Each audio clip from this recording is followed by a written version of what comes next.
September. Step right up to the mic there, Pete. On September the 13th, I was driving up Stenderson off of 37 Way. I got up there a little later, just before daylight. Fell upon two pickups sitting in the middle of the road. They're parked side by side, talking with the windows facing the same direction. I pulled up behind him. The guy on the right hand pickup got out of the truck, come up to me. He's dressed in black, weapons, no markings or anything. Told me the road was closed, I'd have to turn around and leave. I didn't argue that situation, just left. Was there any license on those pickups? No license plates What whatsoever. kind of no vehicles markings. were they? Those were newer Ford pickups. Crew cabs? Yeah, the Super Cruise What style. color? What color? White, just white. That's no markings. At first, when I first saw them, I thought they may have been Border Patrol pickups, but there was no markings on them whatsoever. And then just the 27th there of September, I went up hunting up Burma. And on the way in, there was 3 black SUVs, like Suburbans, on the Burma Road along Driggs there to the main orchard. And none of them had license plates on them either. I didn't see any people at that intersection. I went on up the road towards the trailhead up the other way, parked at that gate that if you hike in, you can go to the upper orchard. I was in there hunting most of the morning, and on the way out, I heard some noise. I looked up, and on a little ridge there, I could see 2 people, and they're dressed completely in black, back in military-style MP5 weapons. I'm sure if I seen them, they probably seen me. I didn't have any confrontation with them whatsoever. Went back to my pickup, and when I got there, there was one of those black SUVs on either side of my truck. No license plates, no markings, all tinted windows, super dark, you couldn't see inside. And the things I've seen in the last few weeks. Thanks, Pete. Nick, you want to come up and tell the people what you saw out of your spotting scope and so on, and going on up by the border? This is Nick Oates. He's my neighbor over there on Sophie Lake Road.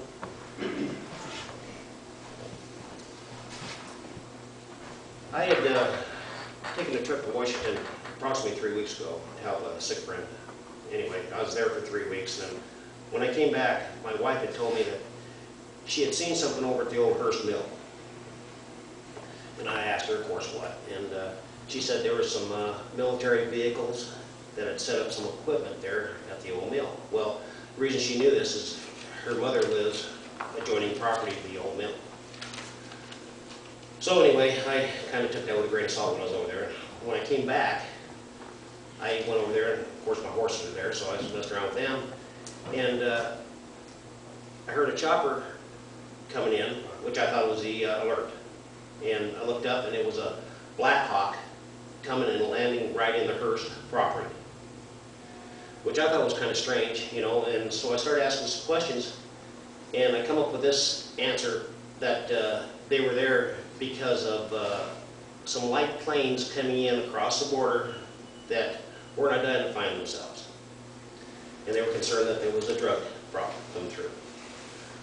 Well, the question that comes to my mind is, why do you need a Black Hawk to run down an Cessna? I mean, it's a little bit overkill, but so I started paying more attention. Now, I've spotted these Black Hawks 5 times total. Now, I know for a fact that 2 of them, there was 2 separate Black Hawks, so it could be the 2 that I've seen multiple 5 times, or a number of 5 times. But my question is why do you need that kind of firepower, even for maneuvers?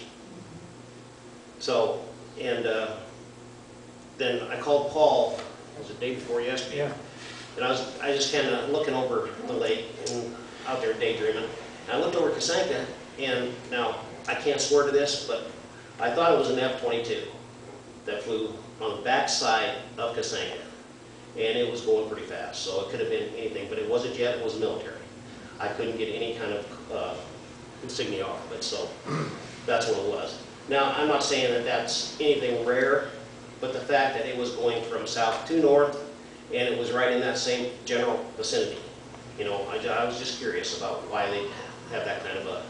What did you notice for armaments on these Blackhawks? Blackhawks had 50 millimeter on them, and then maybe a 30. I wasn't too sure because I couldn't see the pods real close, But my military background is I've got 17 years in the Marine Corps. So I do know what I'm talking about when I tell you it was a 50. And they were mounted as regular gunships would be mounted. So I'm just kind of curious why, on maneuvers, why they need that kind of firepower. And that's basically all I've seen so far. But it's the fact that if they're doing something, we need to know about it. I mean, even if it's bullshit, I mean, tell us. I mean, something. But as far as it is right now, I haven't heard anything, except, of course, the typical rumors. Paul, I have a question. Go right ahead. Mr. Olson, did I understand you to say that they were landing? Yeah, the only one I did see was landing. It was about, I'm going to say between 6 and 6:30 that evening. It was on the far side of the Hearst property, right there where they've taken out some of the equipment right there. So it That's was the old- on Hearst property. Yeah, it was on the old mill. I don't know who owns it now. That's first. Okay. Thank you. Yeah. Okay, and I think we've got somebody else in this room that's seen those Blackhawks. Joe, you want to tell them what you saw?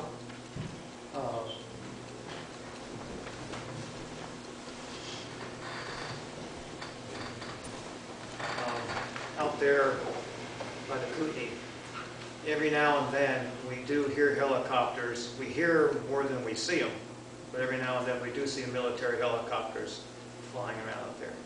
We also see military C-130s. They're big cargo planes and they fly very low and they make everything vibrate around your house, windows, everything. And we had one just last week do that and just come over.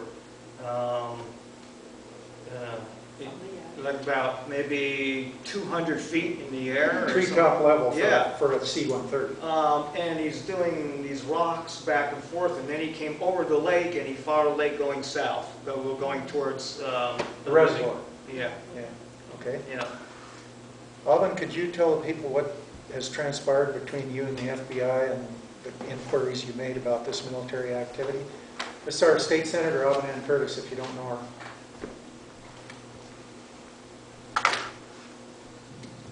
Hi, everybody.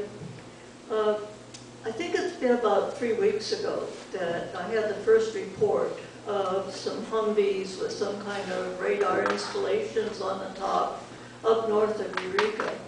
And immediately I thought, well, probably the National Guard is on some kind of exercise. So I called the Guard, and I received word back from them that they had a training exercise in the other end of the county, but nothing on this end of the county. So for me to be able to investigate or get any answers, I need some specifics. I need some pictures. I need signed statements by people like Mr. Olson and Mr. Walsh, which state the time and exactly what they saw. Because if I say, well, I heard this and I heard that, that's what it is. It's hearsay. Right. So I'm really glad for this opportunity to hear from the people who have experienced this. Now, one thing I wanted to establish was Mr. Walsh had a couple of different sightings, one on the 13th and one on the 27th. Where exactly? Now, the second one was on Burma Road. Where was the first? Stenderson, I'm not sure the road number, off of 37. You head up over Stenderson, 10 mile up in there. Paul, maybe you're familiar with the I'll road. help Pete to sit down and write this, and I'll do the typing, and he can dictate, and we'll put up a written statement on this with the dates and the places and everything you need. That'll be great. And Then Paul and Jenny shared with me also hearing from people who had these other sightings, and so I called a source that I have and said, hey, what's going on? And he contacted the FBI for me.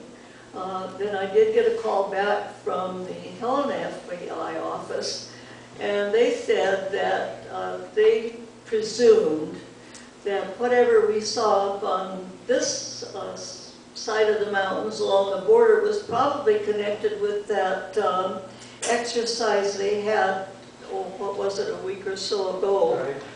over at Sweetgrass. Sweetgrass, where they